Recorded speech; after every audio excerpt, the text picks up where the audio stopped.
Before. Antes. Finish your homework before you go out. Termina tus deberes antes de salir. After.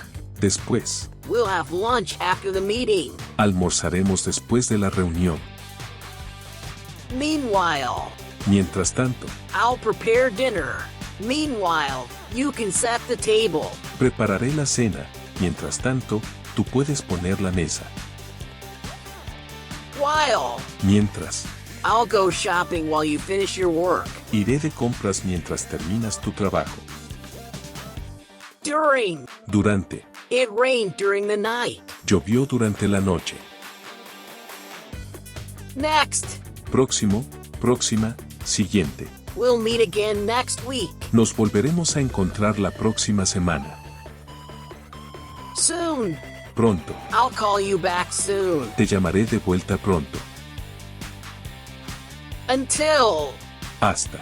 Wait here until I come back. Espera aquí hasta que regrese. Since. Desde. I have been living here since 2010. Vivo aquí desde 2010.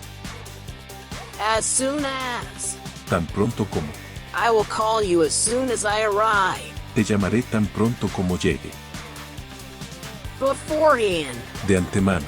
Please let me know beforehand if you cannot attend. Por favor, avísame de antemano si no puedes asistir. Subscribe.